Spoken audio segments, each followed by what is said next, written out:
Animasi ini dibuat dengan tujuan sharing pengalaman pribadi sang pengirim cerita. Dimohon untuk menghargai cerita tanpa menyudutkan beberapa pihak. Selamat menikmati.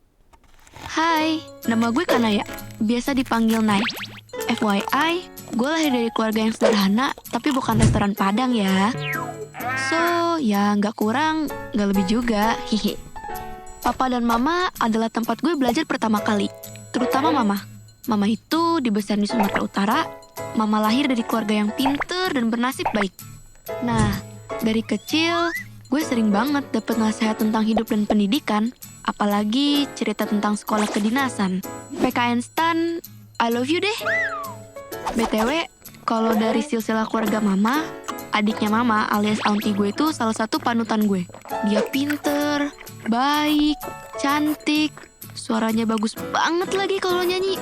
Wow banget sih ini. Ini mah bener-bener independent woman. Gak cuma auntie aja yang bikin gue speechless. Keluarga Mama dari kedua orang tuanya juga pada bernasib baik. Pinter-pinter, cantik, cakep, lengkap banget deh pokoknya. Tapi ternyata keberhasilan mereka seakan-akan ngajarin gue bahwa untuk hidup, untuk jadi orang, harus sekolah. Harus belajar mati-matian pokoknya. Nah ini nih trigger gue jadi bocah ambis.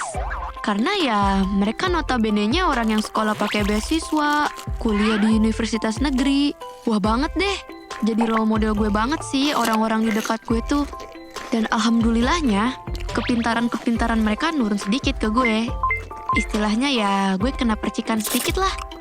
Dari kecil, apapun perlombaannya, kelas berapapun gue, pasti dapet tuh juara 1. Sampai satu waktu, Mama dan Papa nyokolahin gue di SMP swasta.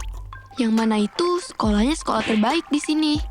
Nah, karena itu SMP swasta, banyak banget nih teman-teman gue yang crazy rich. Dan gue mah apa tuh? Cuma remar-remar doang. So, apakah gue jadi juara 1 di kelas? Boro-boro bro, masuk 5 besar aja alhamdulillah. Tapi Mama dan Papa gue tuh gak nuntut apa-apa sih selain gue jadi anak yang baik dan taat sama agama. Cuman emang dasarnya gue tuh bocah ambis. Gue tuh hobi banget ikut kompetisi. Walaupun di SMP ranking gue sedikit menurun sih, tapi gue sering banget ikut lomba. Mulai dari news anchor, speech English, storytelling, apapun lah. Nah, di sana circle pertemanan gue mulai terbentuk. Gue mulai percaya diri dan punya teman. Yeay! Sebulan, 2 bulan, 3 bulan, kita makin dekat.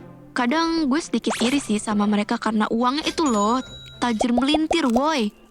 Tapi sebelum masuk ke sekolah swasta itu, Mama udah bilang sih kalau, nak, kita gak bisa ngikutin gaya hidup mereka. Kalau teman-teman kakak punya 10, setidaknya kakak punya 5. Ya gitulah perumpamaan kalau gue gak bisa selalu ngikutin gaya mereka. Kalau ada beberapa teman gue yang punya HP merek iPhone, ya gue juga punya, tapi Android. Ya kayak gitulah maksud gue 10 dan 5 tadi. Tapi gue sadar, Mama ngajarin gue banyak hal yang gak bisa dibeli pakai uang mereka. Gue kan anak yang ambis banget. Waktu naik kelas 2, akhirnya gue masuk 3 besar dan bawa piala nilai sains terbaik di kelas. Wow, itu sih bener-bener pencapaian yang terwadidau digidau semasa gue kelas 2 SMP. Oh iya, gue juga sering diskusi sama teman-teman gue. Lanjut SMA di mana, kuliah di mana, dan mau jadi apa. Itu adalah salah satu topik yang selalu gue bawa kemana-mana. Pasti ada aja yang nyeletuk, aduh gue kuliah disuruh ambil sastra Arab nih. Gue sih kedokteran, dimana aja oke kok. Dan lucunya, ada juga yang bilang, jangankan kuliah, SMA aja gak tahu nih mau di mana. Kita sering banget cerita tentang ini, dan gue sering juga cerita buat sekolah di mana, my dream college, dan besar mau jadi apa. Padahal mah, Tuhan udah ngatur semuanya. So, dengan bangga, gue bilang kalau gue mau sekolah di SMA negeri terbaik di provinsi gue, yang berbasis fisik dan pelajaran yang sangat high quality lah. Makin lama, gue makin tenggelam dalam pikiran bahwa untuk jadi orang sukses itu harus masuk sekolah di sini dan kuliah harus di sana. Seenggaknya itu yang selalu ada di benak hati gue. Waktu berlalu begitu aja. Gak kerasa, waktunya tes SMA tinggal 8 bulan lagi. Waktu lihat persyaratannya gue speechless banget. Di sini persyaratannya tertulis. Melampirkan sertifikat OSN bila ada, tidak perlu ikut tes akademik. Ada wawancara pakai bahasa Inggris juga. Waduh, gila banget nih sekolah. Di situ gue terdiam dan ya gitu deh, bingung gimana cara dapetin sertifikat itu. Gila banget. Padahal mah, gak ada juga gak apa-apa. Kayak yang gue mention di awal cerita, bahwa mama dan papa gue tuh sebenarnya nggak terlalu nuntut gue dalam hal pendidikan. Yang penting sekolah dan tetap serius. Waktu kita baca persyaratannya, mama langsung bilang, gak semua orang yang punya sertifikat OSN mau sekolah di SMA ini, Kak. Hidup nggak selalu di atas, kadang di bawah juga. Gak usah terlalu dipikirkan.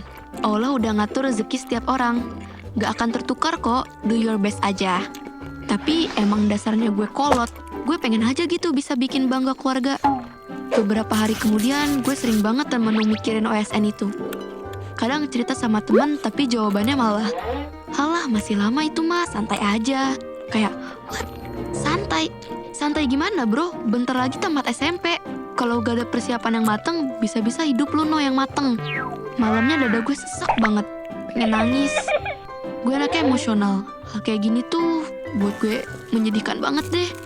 Gue tidur ngebelakangin mama, dan mama kayaknya tahu deh apa yang gue alami. Frustasi, rasa gagal padahal belum mencoba. Saat itu mama mulai ngomong dan gak tahu kenapa gue mulai nangis terisak-isak.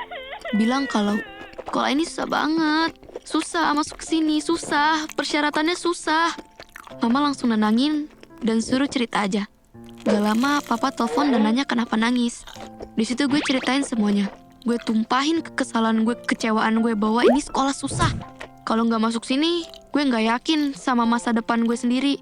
Sambil narik selimut buat nutupin muka sembab. Papa dengan santai dan tenang ngomong di telepon dengan cerita berbagai pengalaman hidupnya dan orang-orang di sekitarnya.